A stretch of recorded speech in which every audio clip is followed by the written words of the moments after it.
मेरे एक प्यारे से सब्सक्राइबर दुबई से दिल्ली आए सिर्फ इसी भरोसे से कि मोहित भाई उनका हेयर ट्रांसप्लांट बहुत अच्छे से करवा देंगे। जानेंगे और मिलेंगे इस पेशेंट से कि इसके दिल में क्या है और कैसा फील करता था आगे चल करके इस वीडियो में। और वीडियो के लास्ट में जानेंगे कि इनका ग्रेड क्या था, कैसा हेयर ट्रांसप्लांट हुआ और कैसी सर्जरी हुई, जो अभी आपको छोटी सी फोटोग्राफ की क्लिप्स में नजर आ रही है। कि इंडिया के अंदर तो ये चलन है कि बाल नहीं है तो बंदा सोचता है कि पर्सनैलिटी नहीं है, बेकार है। और आप बोलते हैं कि बाहर के देशों के अंदर ऐसा है कि भाई द रॉक है, विन डीजल है, इन सबको बहुत अप्रिशिएट किया जाता है और बालों की ज्यादा कीमत भी नहीं है, बालों को ज्यादा समझा नहीं आता, उसकी स्किल देखी जाती है। लेकिन ये तो दुबई में जॉब करते हैं, इनों के साथ ऐसा क्यों हो रहा है? 99% लोग यही मानते हैं कि बाल है तो पर्सनैलिटी है, स्किल चाहे कम हो लेकिन दिखने में अच्छा हो। वन स्टेप आगे जो जा सकते हैं, 2 स्टेप आगे जो जा सकते हैं जॉब के करियर के अंदर, वहां नहीं जा पा रहे हैं, है ना। अब एक प्रॉब्लम आ रही है बताने की, शादी वगैरह में भी नहीं जा पा रहे हैं, दोस्त लोग भी टोकाटाकी कर रहे हैं। इसी चक्कर में फाइनली बंदा परेशान होकर के जाता है कि भाई अब मेरे को अपना हेयर ट्रांसप्लांट करवाना होगा।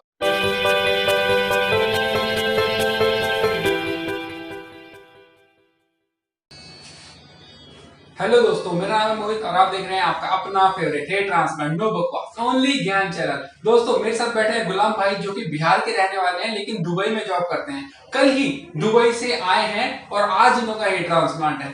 कल इन्होंने अपने सारे ब्लड टेस्ट करवा लिए थे और सारी ब्लड टेस्ट की रिपोर्ट आई है एकदम ओके। आज इनकी सर्जरी होगी और आज और कल 2 दिनों की सर्जरी चलेगी और उसके बाद तीसरे दिन अपने घर बिहार चले जाएंगे। डायरेक्ट दुबई से यहाँ आए, रहने वाले बिहार के हैं। फिर उसके बाद छुट्टी के बाद दोबारा दुबई में अपने काम धंधा करने चले जाएंगे। तो गुलाम भाई, सबसे पहले तो आपका चैनल में स्वागत है। हाँ, तो आप ये बताएं कि आपने हेयर ट्रांसप्लांट करवाने की कैसे सोची और क्या हेयर ट्रांसप्लांट करवाने में आपको डर लग रहा था या नहीं लग रहा था? क्योंकि बहुत सारे लोग डरते हैं हेयर ट्रांसप्लांट करवाने में। हेयर ट्रांसप्लांट के लिए भाई मैं तो बहुत दिन से बहुत यूट्यूबर का वीडियो देखता था यूट्यूब पे, लेकिन सेटिस्फेक्शन सही से नहीं मिल पा रहा था। कहीं पे किसी का ट्रांसप्लांट फेल हो गया, किसी का सही से कितने बंदे का रिजल्ट नहीं आया। तो ऐसा मैं लगभग 1.5-2 साल से बहुत आदमी का वीडियो देख रहा था। फिर आपकी वीडियो देखना जब मैं शुरू किया तो जहाँ जहाँ सभी बंदे आए आपके पास ट्रांसप्लांट कराए तो देखा उसका रिजल्ट भी अच्छा आया और किसी तरह का कुछ प्रॉब्लम नहीं हुआ, बंदा खुश है, अभी कुछ प्रॉब्लम नहीं है। तो मैं भी सोचा कि जब इतना बंदा करा सकता है तो मैं भी करा सकता हूँ। तो इसके लिए मैं फिर आपसे बात किया। बात करने के बाद आप क्लिनिक का नंबर दिए, फिर क्लिनिक पे बात किया तो थोड़ा मतलब जो भी डाउट था वो क्लियर हुआ कि नहीं ट्रांसप्लांट हो सकता है।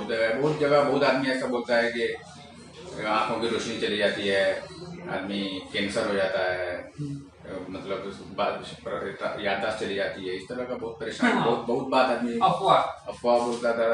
यूट्यूब पे भी बहुत ऐसे वीडियो देखा कि नहीं कराना चाहिए, दवाई ले लेना चाहिए वो तो। लेकिन जो वीडियो देखता था दवाई से, आदमी किसी का देखा नहीं होगा दवाई से बाल आया वो। हाँ, मैं खुद में से जिसके दवाई लगाकर बाल नहीं आया आज तक, यार मेरे को भी ट्रांसप्लांट करवाना पड़ा। हाँ, तो वही मतलब दवाई से बोला है कि बंदा बहुत ऐसा बंदा बोला ये ले लो, लोशन ले लो, ये दवाई ले लो, इससे आ जाएगा। लेकिन मैं देखा नहीं किसी का कि वैसा कि हाँ दवाई लगाने के बाद बाल आ गया हो। तो इसका एक ही रास्ता है कि ट्रांसप्लांट करा लो। अगर सही जगह, सही डॉक्टर, सही आदमी अगर गाइड करने वाला हो तो सब अच्छे से हो जाता है। तो फिर मैं आपकी वीडियो देख के मुझे लगा कि नहीं, आपके रेफरेंस अगर मैं कराऊंगा तो मेरा भी अच्छा हुआ, तो इसलिए मैं आपसे कॉन्टेक्ट किया। तो दोस्तों अभी इन्होंने बहुत सही बात करी, वो मैं अभी इसका खुलासा भी करता हूँ। उन्होंने बोला कि बहुत सारे लोग बोलते हैं ये लोशन ले लो, वो ले लो, ये तेल ले लो, वो तेल ले लो, आपके बाल आ जाएंगे। अब लोगों को लगता है कि सच्ची में उससे बाल आएंगे टाइप ऐसा, लेकिन उससे बाल आते नहीं है। जो बाल होते हैं वो तो स्ट्रांग हो जाते हैं, लेकिन नए बाल आना बहुत ही नामुमकिन टाइप बात है, क्योंकि सर के अंदर जड़ ही नहीं है। जब जड़ ही नहीं है तो वो उगेगी कैसे? करेक्ट है ना। तो सबसे पहले उन्होंने मुझसे पूछा कि भाई बिहार में कोई क्लिनिक टाइप बता दो ऐसा। फिर उसके बाद इन्हों का कॉल दोबारा आया, नहीं बिहार में नहीं करवाऊंगा क्योंकि वहां पर एक पुलिस वाले की मौत हो गई है ना। इन्होंने बोला कि भाई एक ऐसा क्लिनिक बताओ जहां पर रिजल्ट भी आए और जहां पर ऑथेंटिसिटी भी हो और मैं भरोसे से जा सकूं अपना हेयर ट्रांसप्लांट करवाने के लिए। तो मैंने इन्हें भेज दिया, भाई यहाँ पर आ जाओ हेयर ट्रांसप्लांट करवाने के लिए। नंबर स्क्रीन पे दिया हुआ है, अगर जो आपको अपना हेयर ट्रांसप्लांट दिल्ली में करवाना है तो यहाँ पर कॉल कर सकते हैं। दिल्ली किसी को कहीं और करवाना है तो ऊपर दिया गया नंबर, वहां पर मुझे कॉन्टेक्ट कर सकते हैं। और कुछ बताएं कि हेयर ट्रांसप्लांट ना करवाने से आपको क्या क्या दिक्कतें आ रही थी, क्या आ रही थी? हेयर ट्रांसप्लांट नहीं करवाने से सबसे पहले तो मोहित भाई बहुत अच्छा ऐसा जॉब था जहाँ पे इंटरव्यू फेस नहीं कर पा रहा था। इंटरव्यू के लिए जाता था तो सीधा बंदे का फोकस होता था, शक्ल नहीं देखता था, सीधा सर पे देखता था। अरे बाल नहीं है तुम्हारे तो बाल नहीं है यार, तुम अभी इस जॉब के लिए पर्सनालिटी अच्छी चाहिए। तो ऐसा वहाँ पे लगता था भाई कि शीशा फोड़ दूं या अपना साला मुंह फोड़ दूं, दिमाग खराब हो दिमाग खराब हो जाता क्योंकि है, स्किल क्योंकि पूरे है, हाँ, सब चीज अच्छा है, एक्सपीरियंस पूरा है, एक्सपीरियंस अच्छा है, बाल नहीं है तो वो नहीं है। हाँ एक्सपीरियंस अच्छा है, सब चीज अच्छा है, पहले से जॉब भी कर रहा हूँ, लेकिन और इतना कम एज में इस तरह से बाल की वजह से भाई बहुत दिक्कत, ऐसी परेशान। गाँव में बहुत घर पे जब जाता हूँ तो कोई भी मिलता है यार क्या हो गया यार, तो पूरा गंजा हो गया यार। कहीं पे शादी फंक्शन, कोई भी दोस्तों यार का कोई भी फंक्शन होता है, शादी में कहीं पे नहीं जा सकता है, शर्म आती है भाई। सब आदमी सीधा बंदा कैसे भी कपड़े पहन लो, कुछ भी पहन लो, लेकिन सीधा बंदा देखता है कि यार सर पे तो बाल ही नहीं है, तो कुछ भी डाल लो, आप कैसा भी शाहरुख खान बन जाओ, कुछ भी फायदा नहीं है। वो सर पे बाल नहीं है, अच्छा ही नहीं लगेगा, कुछ भी पहन लो तुम, कितने भी महंगे कपड़े पहन लो। तो ये सब चीज सोच के मैं सोचा कि लास्ट टाइम मुझे अब ट्रांसप्लांट कराना ही चाहिए। दोस्तों जैसे कि ऐसा है कि भाई द रॉक है, विन डीजल है, इन सबको बहुत अप्रिशिएट किया जाता है और बालों की ज्यादा कीमत भी नहीं है, बालों को ज्यादा समझा नहीं जाता, उसकी स्किल देखी जाती है। लेकिन ये तो दुबई में जॉब करते हैं, इनों के साथ ऐसा क्यों हो रहा है? क्योंकि अधिकतर लोग 99% लोग यही मानते हैं कि बाल है तो पर्सनैलिटी है, स्किल चाहे कम हो लेकिन दिखने में अच्छा हो। इसी चक्कर में इन्होंने बताया कि इनकी अच्छी जॉब भी नहीं लग पा रही है, अच्छी मतलब जो अच्छी कर रहे हैं, वन स्टेप आगे जो जा सकते हैं, 2 स्टेप आगे जो जा सकते हैं जॉब के करियर के अंदर, वहां नहीं जा पा रहे हैं, है ना। अब हेयर ट्रांसप्लांट करवाने से इनको ये भी प्रॉब्लम आ रही है बताने की शादी वगैरह में भी नहीं जा पा रहे हैं, दोस्त लोग भी टोकाटाकी कर रहे हैं। इसी चक्कर में फाइनली बंदा परेशान होकर के जाता है कि भाई अब मेरे को अपना हेयर ट्रांसप्लांट करवाना होगा, है ना। हेयर ट्रांसप्लांट करवाने के लिए बहुत कॉम्प्लिकेशन है, कहीं पर कुछ हो रहा है, कहीं पर क्या हो रहा है, कहीं पर बोल रहे हैं लोग कैंसर हो जाएगा, कहीं बोल रहे हैं अंधा हो जाएगा, कहीं कुछ हो जाएगा। अब इन सब चीजों से भी बंदा या तो हेयर ट्रांसप्लांट करवाए या इसी चक्कर में उलझकर अपनी जिंदगी को वैसे ही जीता रहे कि नौकरी में भी एक स्टेप अप नहीं जा पा रहा, दोस्त फैमिली फंक्शन में भी नहीं जा पा रहा। अब भाई इसी चक्कर में मैंने भी अपना हेयर ट्रांसप्लांट करवाया था, सही बताऊं तो आज ये भी अपना हेयर ट्रांसप्लांट करवाने के लिए आए हैं। और आप बताएं कि भाई आपको कितने ग्राफ्ट लगेंगे, क्या लगेंगे, कुछ आइडिया दिया है आपको? डॉक्टर ने बताया मोहित भाई कि आपको समथिंग 4000 to 4500 ग्राफ्ट लगेगा। और सर्जरी एक दिन में, 2 दिन में? तो कल तो बताया था कि एक दिन में शाम तक में आपका हो जाएगा। एक दिन। अच्छा, अगर जो एक दिन में हो गए तो ठीक, एक दिन में नहीं हुई तो 2 दिन के अंदर आपकी सर्जरी पूरी की जाएगी। डोनर एरिया पहले दोस्तों ये वाला यूज किया जाएगा, उसके बाद डोनर एरिया ये वाला यूज किया जाएगा। अगर जो इसकी जरूरत पड़ी तो यहाँ पर से पूरे ग्राफ्ट नहीं निकल पाए तो सबसे पहले इसी डोनर एरिया का यूज किया जाएगा। वो मैं आपको फोटोग्राफ में, वीडियो में आप लोगों को दिखाऊंगा, मिलवाऊंगा। अब चलते हैं इनकी हेयर लाइन बनवाते हैं, टेस्ट करवाते हैं, टेस्ट वेस्ट हो जाने के बाद दिखाते हैं कि कैसा हेयर ट्रांसप्लांट हुआ है। चलिए, जैसा कि वीडियो के स्टार्टिंग में मैंने आप लोगों को कहा था कि पेशेंट के बारे में थोड़ी डिटेल में आप लोगों को दूंगा लास्ट में। ये पेशेंट कुछ इस तरीके के दिखते थे, वीडियो में हेयर ट्रिम थे तो आप लोगों को समझ नहीं आ रहा था कितने बाल हैं क्या हैं। इस गंजेपन को ढकने के लिए हेयर ट्रांसप्लांट किया जाएगा, ठीक है। अब मैं डायरेक्ट ओटी के अंदर ले आया हूँ जहाँ पर इनकी हेयर लाइन मार्क की जा रही है मशीन की सहायता से, ठीक है। अब हेयरलाइन मार्क करने के बाद इस तरीके की हेयरलाइन बना दी गई है। यहाँ पर 3 भागों में आपको सर दिख रहा होगा, फ्रंट, मिडिल और क्राउन।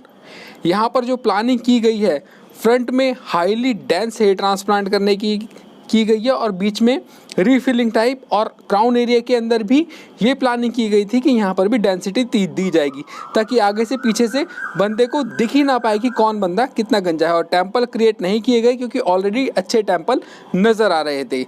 और शुरू में मैंने आप लोगों को बताया था कि बीएड का भी यूज़ किया जा सकता है, लेकिन सिर्फ इसी डोनर एरिया से इतने ग्राफ्ट निकल गए कि वो इनफ हुआ। डोनर एरिया मार्क करने के बाद सर के अंदर स्लिटिंग की गई जहाँ पर जैसी मार्किंग थी। अब आप वीडियो में देख पा रहे होंगे कितनी डेंसिटी के साथ स्लिटिंग की गई है, और साथ ही साथ आप लोगों को नज़र आ रहा होगा कि हेयर लाइन जो है वो जिगजैग पैटर्न की बनाई है ताकि जो हेयर लाइन निकल कर आएगी वो एकदम नेचुरल आए। डोनर एरिया जिसकी मैं बात कर रहा था वो ये है, और ये ग्राफ्ट FUE की सहायता से लिए गए हैं। और यहाँ पर ग्राफ्ट देखें आप कितनी खूबसूरती के साथ, कितनी ज़्यादा हाई डेंसिटी में लगा दिए गए हैं, जिसके लिए कि बहुत ज़्यादा एक्सपर्टीज़ की हमेशा से ही ज़रूरत रहती है। हर क्लिनिक इस तरीके का काम नहीं कर सकता। शायद इसी तरीके की वीडियो देख करके ये और इसी तरीके का काम करवाने के लिए दुबई से दिल्ली आ गए थे मेरे पास कि मोहित भाई मेरा हेयर ट्रांसप्लांट करवा दीजिए। अब मैं आपको पेशेंट से सुनवाता हूँ, पेशेंट से मिलवाता हूँ जो सर्जरी होने के बाद पेशेंट क्या बोल रहे हैं। सर्जरी हो जाने के तुरंत बाद की वीडियो है कि पेशेंट कितने होश में है, ये भी आप चेक करना। और यहाँ पर डॉक्टर, स्टाफ, जितने भी यहाँ पर टेक्नीशियन सब हैं, उन लोगों का बिहेवियर भी मुझे बहुत अच्छा लगा, फ्रेंडली बिहेवियर था। और सर्जरी के दौरान भी वो लोग हमसे बात करते रहते थे, पूछते रहते थे कि सर कुछ पेन हो रहा है, कुछ हो रहा है, तो ये सब मुझे काफ़ी अच्छा लगा। बातचीत करते रहे तो यहाँ का स्टाफ का और डॉक्टर, टेक्नीशियन, सारे लोगों का बिहेवियर भी तो बहुत फ्रेंडली है, बहुत अच्छा है। और मैं ये कहना चाहूँगा कि जो भी बंदे अभी हेयर फॉल से गुजर रहे हैं, जिसका बाल्डनेस हो गया है ऑलरेडी, और वो मेडिसिन यहाँ वहाँ इससे उससे मशवरा करके देसी नुस्खा आजमा रहे हैं, तो उन लोगों से मैं यही कहना चाहूँगा कि आप लोग इन पर विजिट करो, डॉक्टर से बात करो। प्राइस भी अच्छा है और डॉक्टर, स्टाफ, टेक्नीशियन सारे अच्छे लोग, प्राइस भी अच्छा मिलेगा आपको, रिजल्ट भी अच्छा मिलेगा। और दूसरी बात यह है कि पेनफुल, बहुत आदमी डराता है कि पेन बहुत ज़्यादा होता है, दर्द होता है, आदमी अंधा हो जाता है, कैंसर हो जाता है, तो ये सब फालतू बात है, ऐसा कुछ नहीं है। मैं खुद आज मैंने अपना हेयर ट्रांसप्लांट कराया, तो वो कुछ लोकल एनेस्थीसिया जिस टाइम में दिया जाता है, उस टाइम में थोड़ा पेन होता है, वो मतलब थोड़ा सा एक इंजेक्शन के इतना पेन होता है, बाकी कुछ ज़्यादा पेन उसके बाद आपको पता भी नहीं चलेगा कि आपका कब ट्रांसप्लांट हो गया है। तो आप जो भी मेरा वीडियो देख रहे हैं, क्लिनिक में विजिट करें, डॉक्टर से बात करें, रेट को लेके, पैसे को लेके, जो भी है आपका, यहाँ से आपको हेल्प मिलेगा। Thank you.